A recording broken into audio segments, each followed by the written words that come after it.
Begalinis dešimtainis periodinis trupmenas. Pamoka trumpai, paprastai, aiškiai. Kaip paprastąją trupmeną paversti dešimtainę baigtinę trupmeną? Paprastosios trupmenos 1/4 skaitiklį vienetą daliname iš jos vardiklio 4. Gauname paprastajai trupmenai lygią dešimtainę trupmeną 0,25. Gautoji dešimtainė trupmena yra baigtinė, nes skaitiklis iš vardiklio išsidalino be liekanos. Kada gaunama begalinė dešimtainė periodinė trupmena?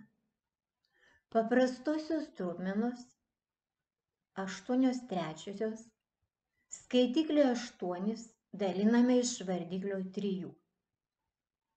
Tęsiant dalybą gauname vis tą pačią liekaną 2.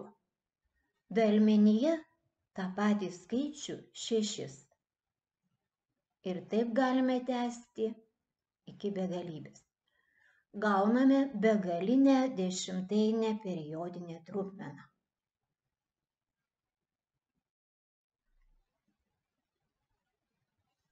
Užrašyta dešimtainė trupmena. Pasikartojantis po kablelio tie patys skaičiai 67 yra šios trupmenos periodas. Pasikartojantį periodą galima užrašyti skliaustuose. Skaitome 8 sveiki 3/10 67 periode. Jei begalinės dešimtainės trupmenos trupmeninėje dalyje vis kartojasi tas pats ar keli skaičiai, trupmena vadinama periodinė. Ko mokys? Begalinės dešimtainės periodinės trupmenos.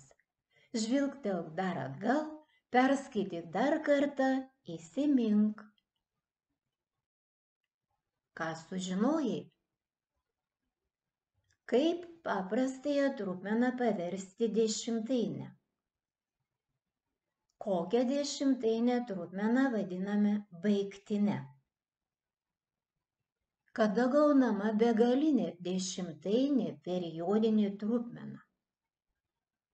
Kaip galima užrašyti trupmenos periodą? Jei atsakei šiuos klausimus, tau puikiai pavyks atlikti užduotis.